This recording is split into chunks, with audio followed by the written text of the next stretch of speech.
네, 안녕하세요. 주도현입니다. 오늘 10월 12일 토요일이고요. 오늘도 리플 같이 한번 살펴보도록 하겠습니다. 자, 일단 리플 같은 경우에는 이 초록색 단기 이평선 라인이 빨간색 장기 이평선 라인 밑으로 내려오는 데드 크로스가 최근에 발생을 했고요. 그래서 이전부터 이런 흐름이 나올 수 있다라는 걸 말씀드렸고, 통상적으로 데드 크로스는 약세의 의미로 받아들여진다라고도 말씀을 드렸습니다.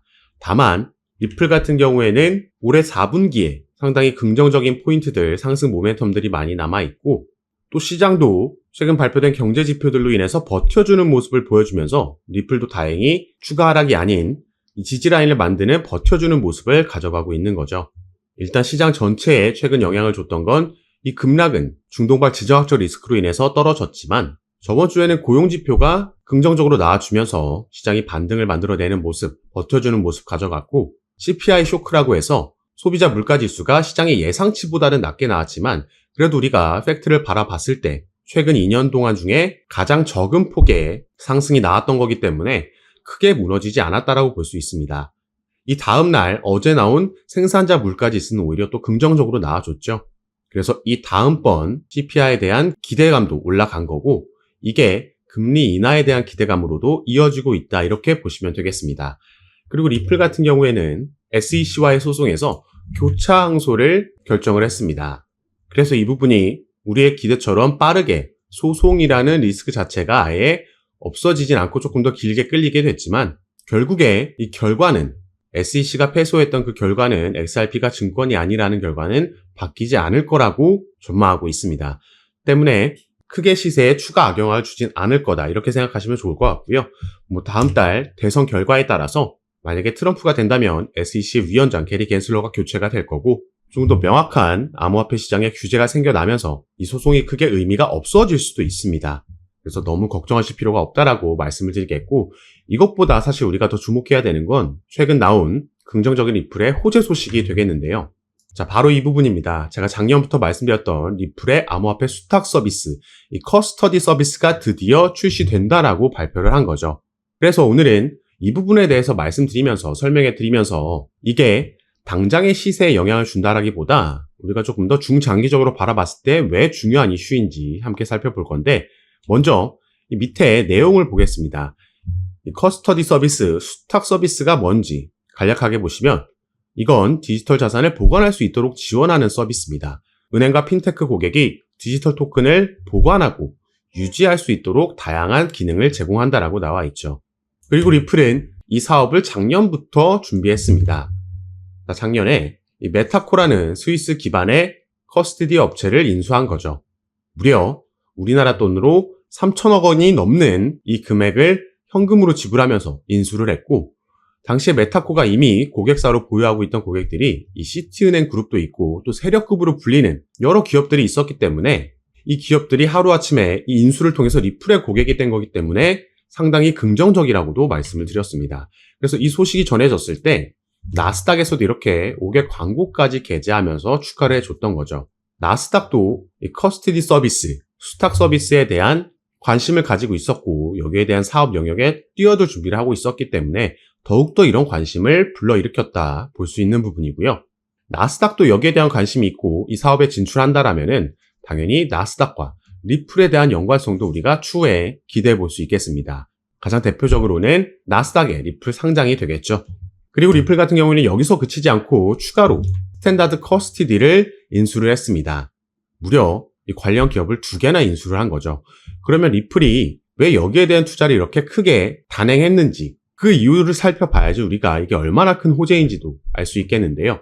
자, 아까 봤던 이 기사의 밑에 내용을 좀 더 보시면, 리플은 향후 점점 더 많은 실물 자산이 디지털 토큰으로 거래될 것을 예상하고 있고, 이 커스터디 서비스 고객이 리플 레저를 사용해서 법정 화폐, 금, 석유 같은 상품, 부동산 등 실물 자산을 토큰화할 수 있도록 할 것이라고 밝혔습니다. 자, 실물 자산의 토큰화, 이거 최근 가장 핫한 테마라는 거 많이 들어보셨을 겁니다. 바로 RWA, 리얼 월드 에셋이라는 테마가 엄청난 급부상을 최근 했고, 앞으로 미래에는 더 큰 먹거리가 될 거라고 보여지고 있는데요. 이 부분은 이 블랙록의 CEO인 레리 핑크라는 인물도 여러 번 인터뷰를 통해서 밝힌 바가 있습니다. 그래서 비트코인과 이더리움의 ETF를 신청하고 스킨시킨 것도 결국에는 이 모든 자산 토큰화의 시작이라고 볼 수 있다는 거죠. 이 밑에 내용을 보시면요. 이 신생 자산군에 대한 노출을 제공하는 안전한 방법으로 평가받는 ETF가 이 금융시장 기술 혁명의 1단계였고 그 다음 2단계는 모든 금융자산의 토큰화가 될 것이라고 강조했습니다. 세계 최대 자산운용사인 블랙록에서 이런 움직임을 가져가고 있기 때문에 이게 엄청난 미래 먹거리가 될 거라는 걸 우리가 알 수 있는 거고, 여기에 대한 기대감에 블랙록이 RWA 관련 펀드를 신청했을 때도 이 테마의 토큰들이 급등을 했던 겁니다.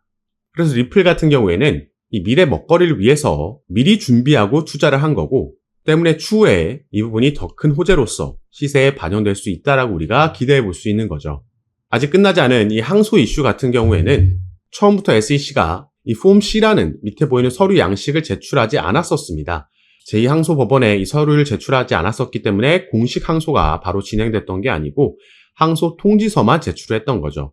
바로 이 자료에, 이 서류에 들어가는 내용이 어떤 거에 대한 항소를 진행하는 거냐, 이 내용이 들어가야 되는 건데 이게 빠졌었기 때문에 14일이라는 시간을 벌었던 겁니다. 이 14일 동안 합의가 이루어질 수도 있었고 본인들이 항소를 취하할 수도 있었지만 이거는 제가 확률이 낮다라고 말씀을 드렸었고요. 같은 14일 내에 리플은 교차 항소를 또 진행할 수 있었고 그걸 최근 하겠다라고 발표를 한 겁니다. 다만 SEC는 이미 작년에 있었던 약식 판결에서 모든 핵심 포인트에서 패소를 했고 그렇기 때문에 항소를 한 거고요. 리플은 SEC가 이전 판결을 뒤집을 만한 증거가 없다라고 판단하고 있기 때문에 교차 항소를 진행하면서 이번에 확실한 또 한번 승리를 바라볼 수 있겠다. 때문에 결과는 바뀌지 않을 공산이 크다라고 보시면 되겠습니다. 그렇다라는 건 항소에 의한 추가적인 쇼크는, 시세 하락은 더 이상 크게 걱정할 필요가 없다라는 얘기가 되겠죠.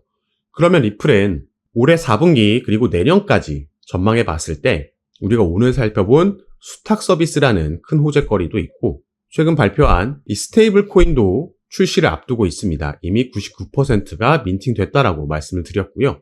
두바이에서도 블록체인 기업으로는 첫 번째로 금융당국의 승인을 받으면서 그 기술력을 인정받았습니다. 두바이가 또 아시아, 유럽, 미국을 잇는 주요 요충지이기 때문에 글로벌 확장을 가속화시킬 수 있는 부분이죠. 그래서 리플 개별적으로는 이번 흐름이 상당히 기대될 수 있는 건데 다만 개별적인 종목이 상승 모멘텀을 이렇게 가지고 있다라고 해도 시장 상황이 받쳐주지 않으면 이 상승력을 억누를 수 있겠고 반대로 시장 상황이 받쳐준다면 이게 시너지를 내면서 더 큰 상승으로도 이어질 수 있습니다. 그래서 우리가 거시적인 관점에서 시장은 올 4분기와 내년까지 어떤 흐름이 전망되는지 이 부분도 살펴봐야 된다라는 거죠. 그래서 첫 번째로는 금리 인하 미 연준의 파월 의장이 올해 안에 2번 더 추가로 금리 인하를 할 거다. 물론 베이비 스텝이지만 시장이 연착륙할 수 있게 충격을 주지 않는 선에서 상당히 긍정적인 호재 소식이고 다음 달에는 이제 미국의 대선이 한 달 앞으로 다가왔습니다. 트럼프가 되면 더할 나위 없이 코인 시장은 큰 상승력을 보여줄 수 있겠고 해리스가 되더라도 이 정도의 차이지 해리스도 최근에는 본인의 입장을 암호화폐를 지지하는 입장으로 표명했기 때문에 어쨌든 지금의 바이든 행정부 때보다는 긍정적인 미래가 전망될 수 있다는 거죠. 여기에 중국 같은 경우에도 경기 부양책을 내놓으면서 채권을 추가 발행할 수 있는 가능성이 남아있고 중국이 이렇게 경기 부양책을 내놓을 때마다 비트코인, 우리 코인 시장은 상승했다라는 점 말씀드리겠습니다. 여기에 올해 4월엔 비트코인의 반감기도 적용이 되면서 이 반감기가 적용됐다고 어차피 바로 오르는 게 아니라 어느 정도 시간이 지난 이후에 상승한다. 대략 6개월 좀 지난 10월부터 이번 4분기부터 상승이 예상된다. 이전 영상에서 계속해서 말씀을 드렸습니다. 이런 긍정적인 호재 소식들이 전부 4분기에 우리를 기다리고 있는 거기 때문에 여러분들께서는 지금 단기적인 이슈에 패닉셀 할 때가 절대 아니고 또 급하게 추격 매수가 들어갈 필요도 없다라는 거죠. 우리는 조금 더 확실한 타점을 잡으면서 안전하게 매매를 진행하면 이번 4분기가 정말 큰 수익의 시작이 될 수 있는 시점입니다. 그래서 내년까지 이어질 상승장에서 우리가 확실한 수익을 안전하게 가져가기 위해서는 지금 어떻게 대처하느냐, 어떻게 타점을 가져가서 매매를 진행하고 어떻게 포지션을 잡고 비율을 조정하냐에 따라서 추후의 수익률이 달라질 수 있기 때문에 여러분들께서는 이런 정보들 받아보시면서 이번에는 꼭 저와 함께 큰 수익 얻어가는 시간으로 만드셨으면 좋겠습니다. 이런 부분은 제가 아까도 말씀드렸듯이 영상 밑에 더보기란 클릭하시면 제가 무료로 운영하고 있는 단체 카톡방에서 가장 빠르게 이런 뉴스들, 변수들 공유해 드리면서 구체적인 타점까지 말씀드리고 있으니까요. 이런 정보들 받아보시면서 여러분 투자 판단에 참고하시고 매매 진행하시면 더욱 좋을 것 같습니다. 자, 그럼 오늘 영상도 끝까지 시청해 주셔서 너무 감사드리고 저는 다시 카톡방에서 여러분들 대응 도와드리고 상담 도와드리면서 찾아뵙도록 하겠습니다. 감사합니다.